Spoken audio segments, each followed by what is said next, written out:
Assalamualaikum warahmatullahi wabarakatuh.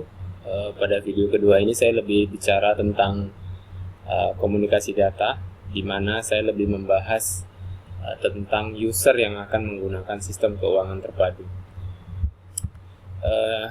Pada sistem keuangan sekolah terpadu ini, saya membagi 4 divisi. Yang pertama tata usaha, yang kedua bendahara yayasan, yang ketiga adalah direktur keuangan yayasan. Tata usaha dan kepala sekolah nanti bedanya ada sedikit saja. Nah, saya di sini sebagai administrator atau pengembang, saya lebih membahas bagaimana registrasi unit dan registrasi user. Baik. Nah, yang pertama adalah saya akan membahas tentang direktur keuangan dan yayasan. Direktur keuangan dan yayasan ini adalah fundamental dari sistem ini, di mana fungsinya adalah dari kebijakannya dia bisa menginput nama kelas. Ya, jadi unit saya nanti akan registrasikan unit, misalnya SD 1 pusat, SD 2 unit mana gitu ya. Jadi saya akan entrykan itu. Nah, kemudian kita masukin kelasnya ya. Nah, masukin nama kelasnya, kelas 1 Al-Malik, kelas 2 apa sampai kelas 3. Nah, kemudian kita juga nginputin tahun ajaran. Kita masukkan tahun ajaran, misalnya tahun ajaran 2015, 2016, 2016, 2017. Selanjutnya adalah direktur keuangan juga bisa menginputkan tarif SPP per tahun. Ya, tarif SPP per tahun itu kita masukkan. Kemudian kita masukkan komponen penerimaan dari siswa. Ada uang pendaftaran, uang baju, uang buku, LKS dan sebagainya. Nah, ini dilakukan pada awal tahun. Ini dilakukan pada awal tahun agar semua yang diinputkan ini bisa diakses oleh user-user yang lain. Nama kelas, tahun ajaran ini adalah otoritas dari direktur keuangan dan yayasan.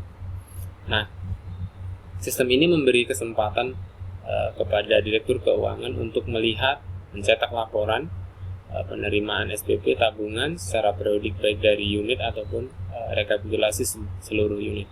Nah, satu fitur yang saya ingin sajikan dalam sistem ini di tempat lain, di user lain saya tidak akan berikan, adalah pencarian khusus dari seluruh database. Jadi dari sini nanti kita bisa memfilter informasi-informasi yang dibutuhkan.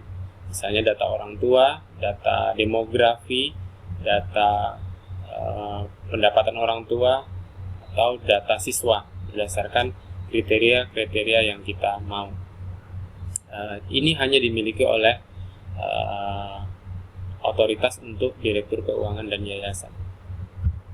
Baik, user kedua adalah tata usaha, di mana secara teknis pekerjaan ini bisa dilakukan ketika sudah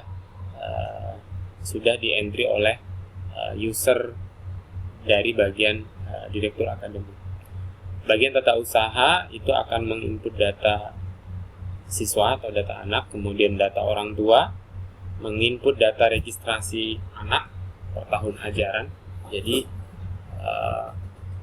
ini penting ya. Jadi setiap tahun kita akan meregistrasi anak kelas 1 yang naik ke kelas 2, ini fungsinya adalah registrasi. Anak kelas 2 yang naik ke kelas 3, ini juga harus diregistrasi. Menginput data pembayaran uang sekolah, tentunya bahannya adalah dari yang sudah registrasi. Kita tidak akan bisa melakukan pembayaran uang sekolah kalau siswanya belum diregistrasi. Menginputkan data tabungan. Data tabungan ini bisa simpan, bisa ambil, bisa tutup. Menginputkan data verifikasi transaksi harian.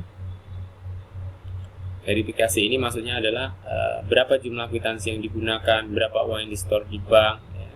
Nah, tata usaha dan kepala sekolah sama-sama bisa memiliki fasilitas laporan lokal ya. Dia hanya bisa melihat di unitnya saja, mencari di unitnya saja. Yang dicari bisa dari pembayaran SPP dan tabungan ya. Pencariannya bisa berdasarkan periode tertentu.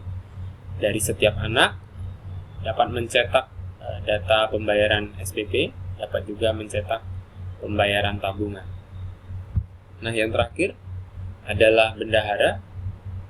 Bendahara fungsinya adalah memverifikasi semua data yang masuk dari semua unit, kemudian membuat laporan. Demikian uraian saya. Untuk demo programnya Anda bisa email ke saya di budileo@gmail.com. Terima kasih.